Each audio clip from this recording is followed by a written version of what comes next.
Now, bridging is booming in the UK. And together we lend from 26,000. That we expect it to rise by 25% by the end of 2029. Speed is massively considered preferable over price. It was like 330 plus bridging lenders in the UK.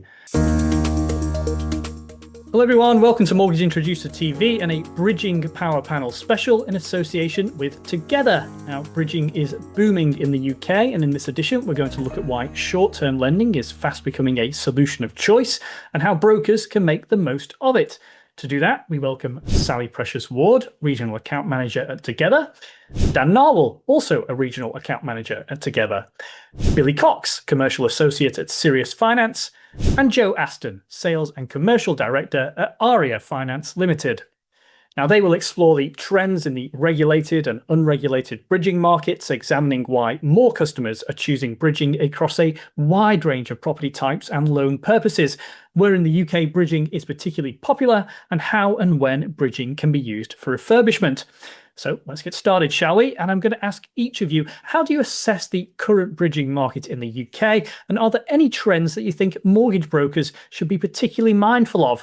Dan, I'll start with you. Thanks, Paul. So it's really interesting question. As you said in your opening intro, the bridging market is booming, and I think what we're seeing that it's no longer a distressed product, and it's becoming a more mainstream offering. It's a tactical solutions led product now, which probably attributes to the growth that we're seeing. And I think some of the examples that we'll go through on the call today or on the webinar today will really highlight that. Yeah, and that's really the point, isn't it, Sally? Educating brokers is vital here. Yeah, absolutely. Dan's right. Historically, I think that's maybe a legacy opinion now, whilst bridging is still used for distress. I would say there's three key reasons why people would use bridging, and more commonly now, it tends to be for financial growth.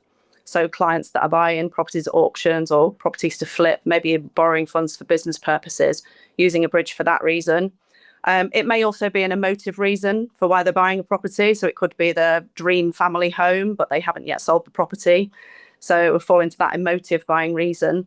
But bridging still can be used for distress as well. So there might be a divorce, separation, trying to prevent a repossession, urgency to pay a tax bill. But I would just say that distress reason is probably the least common reason that we see applications come through to us now. And more commonly, it's because clients are using it for financial growth and wealth improvement. So, Joe, are we starting to see traditional lending become a thing of the past? Yeah, I think it's probably being swallowed up by a growing specialist market. Specialist lending isn't just buy-to-let mortgages anymore. There's a range of different options, and there's a range of different borrowers. And I think the difference now is that most borrowers don't just tick a number of boxes on a criteria rate card across these products. We sort of live and operate in the grey if you're a good broker and a good lender in the space. And there's no better product to sort of demonstrate that than bridging finance. It's the most flexible, it's the most agile, and it's the product that can be used for sort of the most unusual and obscure scenarios to help somebody enhance their property journey or further their investment platform and push on, whether that's a rescue or it's a proactive strategic move like Dan suggested. I think bridging really encapsulates the growing specialist market, and I think is replacing traditional lending. Yeah, it's a great point that Joe's making there, Billy. So many different types of loan to consider here. Yeah, so following on from Joe mentioning about the flexibility of bridging, I think bridging is really used as a stabilizer for owner operators, for investors, for anyone in that in-between space that hasn't got an income generating asset as of yet, hasn't got a mortgageable property as of yet, whatever it may be. Bridging is used for not only speed, but flexibility in structures. And it may be that the bridging structure that you've kind of proposed and put together at outset isn't exactly what transpires to the end. I mean, with bridges, more often than not, brokers are putting together structures that work and that encompass different challenges that have been presented over the course with legals, with valuations, and bridging can be used to kind of encompass all of those challenges and bring a better outcome to clients. Yeah, and Sally, just to pick up on that, is there any data that reflects these changes and challenges? Yeah, I mean, there's data reports all over the place. We ourselves at Together put together excuse all the togetherness there, put together a commercial report. And within that, it said that a quarter of investors were planning to increase their property portfolios. So that shows that they're still utilising bridging finance to be able to do that. Rightmove also produced a report that estimated 22% of landlords were planning to invest in property improvements in their existing portfolio. And on top of that, another quarter of landlords were anticipating that they were going to be doing some works to improve EPC ratings and energy efficiency, which in turn, when you improve energy efficiency, can generate higher rental yields, making it easier to get the exit from that transaction by generating higher rental yields to support a market that we're now in of higher interest rates. Yeah, and Joe, any other data that you would highlight? I think it sort of backs up the agility of the product and the borrowers who are taking it. The Q4 of last year, 2024, 13-ish% of the market was investment purchase business. Actually, in Q1, with the stamp duty deadline looming, that rose to 24%. So borrowers, I think, are wising up to the fact that this was a product that could be used quickly and deployed quickly to hit deadlines and to not miss opportunities. So again, that's not distress, that's a choice, and it's a choice to utilize the funding for success. Yeah, and Dan, are you seeing these opportunities arise in any specific regions, or is this UK-wide? I think there's, as we know, there's always two markets. So you've got the London and the Southeast market, and I think what we're seeing a lot of in London and the Southeast is high net worth individuals, ultra high net worth individuals purchasing second homes, whether that be out in the country, they've got their main residence in London, purchasing their second home for a perceived better living quality out in the country, or live outside of London and need that place in London for ease of work, commuting, etc. So that's one area that we're seeing a lot of transactions in London, and clients using bridging facilities to secure that asset. The other area we're seeing sort of more regionally in the Midlands and the North is single or more amateur landlords, for want of a better phrase, exiting the market, which is creating opportunities for your professional landlords, purchasing HMOs, looking at conversions and similar transactions to that. Okay, so very London-centric theme there. But Joe, I know we were talking earlier and you mentioned you'd seen an increase in the university towns. Yeah, and I think this is just one indicative example of geographical and regional sort of impact on bridging. But, there's a student population that's growing in the UK. We have a housing crisis across the board. And what you need in those university towns is good housing, good accommodation. Actually, combine that with the rise of PD schemes and commercial to residential sort of conversions, you create opportunity to create housing with a council that generally are maybe a little bit quicker to approve and support you in that, to make sure it's done right and done well. So I think big professional landlords and developers have utilized that more. We've done a number of large scale PBSAs this year and last year, and they haven't just started as pre-existing student accommodation units being bought for term finance. Actually, these developers and landlords are either creating them, building from scratch, or converting something into them. And to do that, you need short-term funding. So bridging is a really good example of a product that can be used and deployed effectively to take advantage of a housing demand in those cities. Yeah, so clearly the region's seeing a lot of expansion as well. And I know that matches things for you, Billy, because you've seen a lot of success in the Northeast. For investors looking to invest in the HMO space, property prices, it's obviously the ease of entry in the Northeast, in the Leeds, the Middlesbrough area, sub maybe £200,000 for HMO properties, and favourable in those terms, favourable financing. Obviously, a lot of areas are within selected licensing areas in the Northeast, so not every property, if it's kind of a middle range HMO, requires a full license, which makes the property maybe easier to manage. Obviously, it requires the landlord, and coming back to Dan's talk on professional landlords having a greater role within the HMO space, it requires the landlord to have a good knowledge, a local knowledge of that council and the specific HMO requirements. But the Northeast has a high demand for different tenants, student accommodation, just a bit greater population, and it's the landlord data from Q4 2024 that shows that HMOs in the Northeast region is yielding quite significantly higher yields than in the Southeast region, so up to 15%, whereas the national average is kind of towards the 10% mark. And just to stick with you, Billy, as well, are you seeing overall an increase in demand for bridging? And if so, is it reg or unreg? So as a business, we see a very mixed bag at Sirius. There's definitely an increasing demand for bridging, but I guess it depends heavily on where each broker markets their expertise and their fields of experience. So in my case, I work particularly with commercial agents, architects, accountants, and professionals embedded particularly in the build process and the build project and business operations. So they know the areas that I work in, and often introduce the likes of investors and SME developers opposed to regulated bridges. But across Brightstar and Sirius, we cover all product lines. So I'd say as a whole, the increase for bridging is a mixed bag of reg and unreg. And Joe, just to put the focus on you, are you seeing more referrals from brokers? Yeah, I mean, that's predominantly our business model anyway. We are a master broker packager by trade. So 80-ish% of what we do has always been broker introduced. That said, our distribution has grown rapidly. So we are on track this year for, 20+% growth of our new inquiries.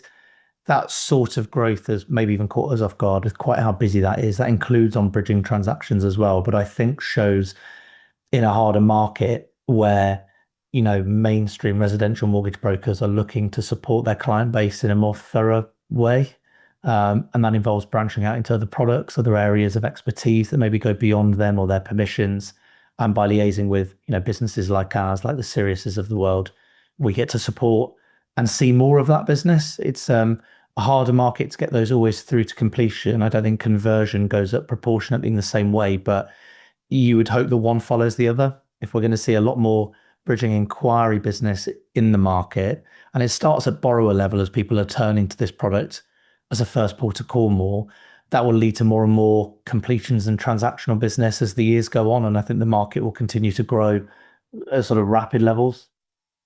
Well, let's switch things up now if we can. Let's talk about the profile of borrowers and how that might be changing. Are you seeing any increasingly common scenarios or borrower types, Billy? Yeah, so I mean, the opportunities for borrowers in the changing space and the change in demand since the likes of COVID for businesses within the healthcare and hospitality sector, particularly the hospitality sector, businesses like old closed pubs that become vacant, have been sold vacant possession with the opportunity to turn what was a wet-led boozer into a cycling cafe type bistro. Consumer demand has really changed in the last 5-6 years. I'd say borrowers, business owners and individuals are looking to offer consumers something a little bit more healthy. The healthy lifestyle has kind of become a massive thing, gym lifestyle. And I'm seeing quite a number of new business ventures from closed businesses being turned into, like I said, cycling cafes or more bistro type cafes. And bridging is an excellent tool for kind of getting those new businesses stabilized, income generating. And once 12 months management accounts are under business owners' belts, they can then apply for the traditional commercial mortgage type of finance to repay the short-term bridge in the meantime. Okay, so a lot of closed businesses being repurposed. And Joe, I believe landlord ambition is having a role to play here as well. Yeah, I think a market squeeze, professional landlords are some of the most resilient people and entrepreneurial people in the UK. And I think finding a way to make money from property still is something that's the first instinct of your average professional landlord, not to run away from the market. So where single let AST residential buy-to-let doesn't maybe perform as well as it used to and isn't as attractive, we've seen more and more sort of hardened buy-to-let landlords actually branch out into refurbishment, a bit of development, buying at auction for the first time or below market value assets. And all of these different things don't involve a standard buy-to-let mortgage on the off. They are bridging led. So there's been an education piece and an acceptance from the borrowing market from ambitious landlords that short-term funding is again, it comes back to it's a choice now. It's not a necessary evil. It's not a rescue product. It's a choice to acquire assets, to deliver and execute strategy, to make more money from property and ultimately succeed. So yeah, I think it's quite intrinsically linked with the rising ambitions of the professional landlord. Yeah, and as Joe is talking there, Sally, I can see you nodding along. So do you have an example for us? Yeah, the word that Joe's using there is ambition, and there's a lot of ambition out there in the market, and therefore people are being creative in what they're needing to do and how they're looking to raise finance. And actually with Aria Finance, we did a transaction recently where a client was looking to utilize some of the equity across their property portfolio. They had a new business venture that they were looking to get into. So what they were able to do was borrow a bridge as a second charge across 3 properties. And that gave them the funds, I think it was just short of £500,000, but it gave them the funds to inject into this new business venture that they were looking at proceeding with. And also then using some of Together's features to be able to get access to that money quickly. So not only the bridge, but being able to use AVMs, not having to get full valuations on those properties, just allowed them the speed for that transaction to continue with that ambition and snap an opportunity up. Okay, and Dan, any other scenarios that you would highlight? I'd like to cover 2 if possible, Paul. So the first one, I think we've heard lots of great examples from Billy, Sally, and Joe, respectively. But a really good example from Sirius that we've dealt on recently is, I suppose, what would be your more traditional regulated bridge use of the funds. We're approached by one of the brokers at Sirius that had a 5-day deadline to complete a purchase. That 5 days included a weekend. So sort of 3 working days to complete a purchase with legal work to happen on the transaction. And we were able to support that.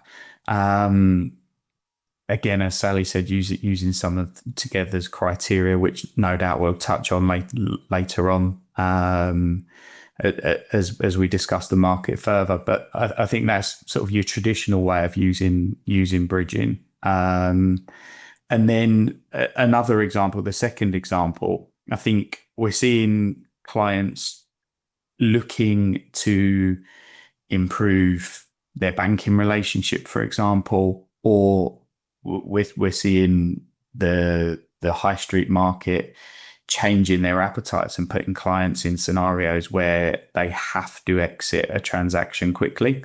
So another example of a transaction we've completed recently, ultra high net worth client wanted to move away from their private bank and start a new relationship with another private bank that was offering them a more suitable solution for their needs.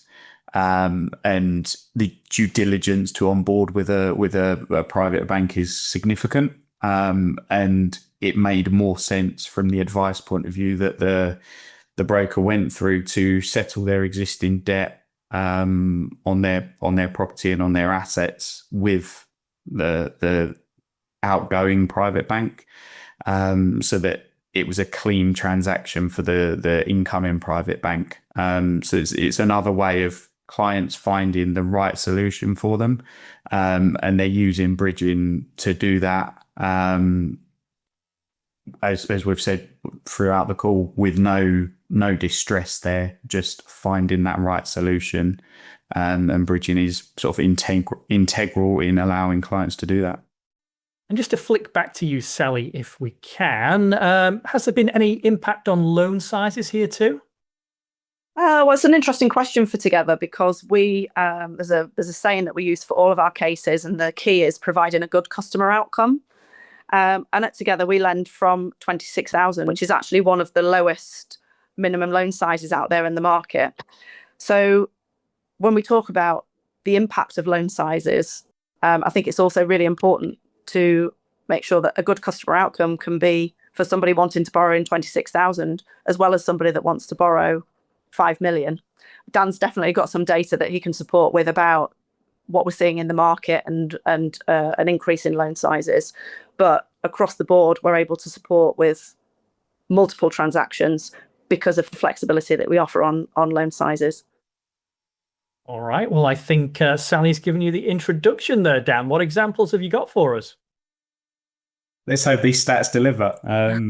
So yeah, as Sally said, average loan for us is a mixed bag because of the market that we transact in. But see, between April and June, we've actually seen an increase in our average loan of 14% in the unregulated market and 16% in the regulated market for the same period.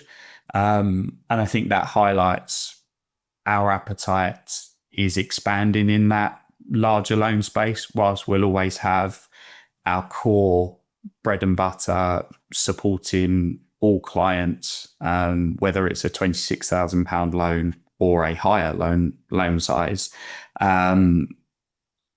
We're putting some real focus on expanding our appetite in the larger loan market, and that is shown as being successful by the increases that I've just given. Yeah, and just to flick back to you then, Sally, if we can, just explain to us how bridging can be used for refurbishments, whether that be reg or unreg cases. Yeah, I mean, that's a very, very typical case for Together, and traditionally the auction purchase, somebody buying a property, wanting to do a renovation project on there in order to get some financial growth before they exit. Or equally, a residential property that they might want to do some works to in advance of selling to make it more saleable on the market. We see that more traditionally on the regulated side. And then you see transactions that are maybe slightly more complex in nature. So maybe a conversion from a commercial to residential project as well. Okay, so it's being used for standard transactions and also for more creative purposes. Billy, are you seeing any actions here as well? Yeah, actually. So I'm seeing a real window of opportunity in converting sort of tired C1 or underperforming hotels into high yielding serviced accommodation, particularly in the areas that I mentioned earlier, those regional hotspots where there needs to be demand for flexible kind of short-term living, changing job roles, changing people not working in the office 100% of the time. People are more remote in the regional account manager type role. You often see that professionals and need that space for serviced accommodation. So the refurb projects from underperforming, tired hotels to serviced accommodation space is a really good opportunity for landlords to spot and use bridging in the interim to sort that conversion still within the same use class. Yeah, great point there from Billy. And of course, Joe, we shouldn't forget this is how a lot of people get started, isn't it? Yeah, I think refurb is, one of the big opportunities for landlords to add value, both capital value to their asset, but also yield-based value if they can increase the rent by upscaling a property. And although we've seen refurbs at all sort of shapes and sizes up to really large scale projects, the volume refurb project in the market is just a light refurbishment. It's buying something that you deem a bargain or a bit of a steal or something at auction where actually a lick of paint and some new carpets and a bit of a dress up can really do wonders for a property and help with the lettability of it. So that's the market, particularly when we've touched on earlier, new entrants to bridging and ambitious landlords sort of taking the next step. It often starts with light refurbishment. And there are a lot of lenders in that market, Together being one of them, who are rolling these loans out quickly. Great funding, good leverage, and actually you can take those funds off, complete that, and very quickly add value to your assets. So it's it can be relatively risk averse when the refurbishment's at the lighter end. Yeah, and Dan, I imagine that Together can offer a lot in this area. Yeah, absolutely. I think as Joe touched on, our speed is in this space is absolutely key. And how we do that is we've got our AVM home track criteria where we will look to use an AVM, as I say, without the need of a physical valuation. And we're seeing clients that are purchasing assets to flip them, complete the refurb, flip them. We're also seeing in the regulated space, and I think Sally touched on it earlier on in the call, and we're supporting a lot of clients in this area, is Mr. and Mrs. selling their main residence, but want to achieve the best possible price for it. So as Joe said as well, new carpet, new lick of paint, freshen the place up. That's where we're really strong, and getting the clients the funds quickly through some of the examples I've given, so that they can complete that touch up of the property, get it marketed, and then move on to, again, another area Sally touched on, the emotive side, move on to that new dream home later down the line. If I can just interject as well on this one, sorry, without the introduction, but not forgetting the two key areas that together are very well known for. The first one being property type.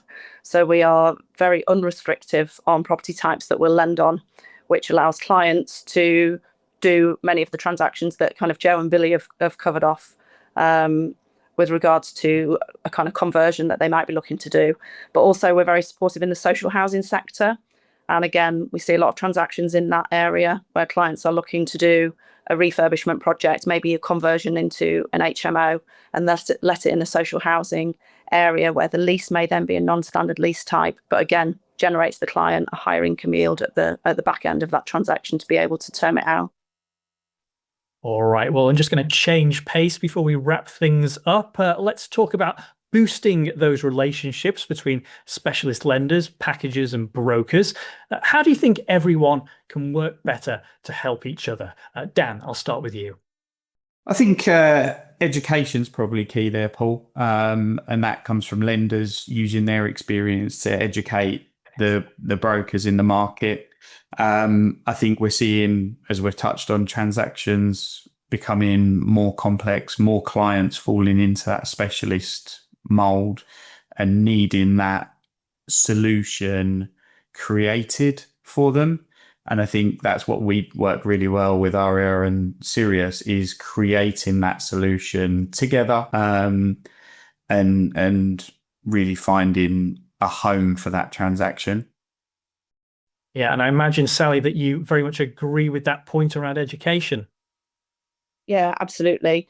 I think it's important as well that when we talk about educating brokers, sometimes it's just educating them to spot the opportunity in their discussions with their clients. They don't have to become educated. You've got the likes of Joe at Aria and Billy at Sirius, who are very well versed in these complex transactions or in bridging finance. You don't have to understand it all throughout, because it's a very complex sector in itself, maybe, to understand. But it's spotting the opportunity that your client wants something that maybe you as a broker that's used to doing a more traditional high street residential buy-to-let type product, that you've got the broker contacts with a packager to be able to refer those clients onto for that need to still be supported, even if you can't do it yourself. So, Joe, education is vital, but trust as well? Yeah, I think so. And it's trust across, it's layered, because for a lot of brokers in the market that are new to bridging, same for borrowers, you have to have trust in the product itself, trust in those that are lending to you and how they're going to treat you, not just in the delivery of the loan, but the turn at the exit, and if something goes wrong. And for brokers, if they're going to engage with a specialist and a packager like ourselves, like Sirius, it's trust that we're trying to do the right things. I think the aftermath of 2023, which was a really difficult year for everybody, was that people don't trust each other. There's a lot of shopping around, and lenders see deals multiple times, and we sort of devalue the entire market when we go desperately looking for a solution, actually understanding relationships and trusting that that market is committed, responsibly lending and trying to support borrowers of all shapes and sizes. It becomes easier the more you do it. So the education point goes beyond spotting the opportunity and understanding the product. You then have to trust the people you're dealing with. But, it comes with time, right? That's a great point that Joe's making there, isn't it, Billy? Trust with the packaging partner really is crucial. Yeah, trust that the packaging partner is right for you. I guess it boils down to relationship, who individual mortgage brokers have relationships with, who they're comfortable passing their clients across to, because it's not just packaging and as that type of service that we provide firms like Sirius and firms like Aria. We are able to give the advice to clients as well. But like Sally said about spotting the opportunity for brokers, as long as the market brokers are carefully educated on how bridging finance is a tool that can be used. Clients can be passed across to us, and then we will give them full autonomy of the lender that we're using, how we'll go about using the bridging finance to suit their requirements, and giving them the proper advice on whatever the business or personal transaction is that they require. So yeah, it's a relationship with the master brokerage or the packager that you're using, ahead of allowing them to kind of deal with your client and make sure that they're giving your client the proper advice and looking after their best interests. All right, well, you've all been very generous with your time today. I'm now just going to go around to each of you and ask you for a concluding thought, if I can. Dan, I'll start with you. Yeah, I suppose we've touched on opportunity, and I think in touching on that, I think it'd be wrong of us to leave this without saying that the statistics that we see in the market are that we expect it to rise by 25% by the end of 2029. The bridging market, that is, to a figure of 14 billion. And we're also expecting 36% of that 14 billion to be regulated residential transactions. So I think we've highlighted the need for brokers to understand that opportunity, but seeing a 25% increase is a significant increase. And I think it really highlights the opportunities that we're focused on, as we've discussed this afternoon. Okay, so the market appears to be increasing rapidly. Billy, let's get a thought from you. The bridging market is incredibly competitive with the number of lenders that are in the space, and I think speed is massively considered preferable over price. So tools that the likes of Together and other lenders that can use, so dual rep, AVMs, title indemnity, and having a problem-solving approach. So as I mentioned earlier, kind of being able to tackle problems with solutions and readjust structures to make sure client outcomes are focused on. So yeah, speed and agility is more important than pricing, I think. Yeah, definitely pricing, not everything in conclusion. Joe, let's get your thought. Yeah, I think really similar to Billy, actually, that the market is, for newer entrants to the market, it's incredibly crowded. I mean, the last time I saw this stat, it was like 330 plus bridging lenders in the UK. And that's really saturated. And I think for new borrowers, new brokers in the space, a little bit of due diligence, work with experts, work with people who've been in the field and understand the advantages, the pitfalls, the challenges, and the plus points of each lender out there. Truthfully, it's not like the high street in the residential world where they have a limited criteria, but they're big. The biggest bridging lenders are still often the best. And they have great backing, great flexibility, the ability to look at things from a common sense perspective and deliver. And I agree completely with Billy. Delivery is the most important thing. Deliverability and speed often with bridging is more important than anything else. So working with those established experts in the market at broker level and lender level, I think, is sort of the best advice I can give out there to people looking at doing more bridging this year. All right, so 3 excellent tips so far. Sally, do you want to wrap things up for us? Yeah, totally concur with everything that Dan, Billy, and Joe have said. I think we've established it's a buoyant market, the bridging market. It's a growing market as well. So it's key to be aware of your clients' needs in that market. And as Joe was talking about the number of bridging lenders that are out there, I think he said 334. There is a joy of working with Together that we've been doing this for just over 50 years. So as a solution-based lender and a specialist lender, it's all we've ever done.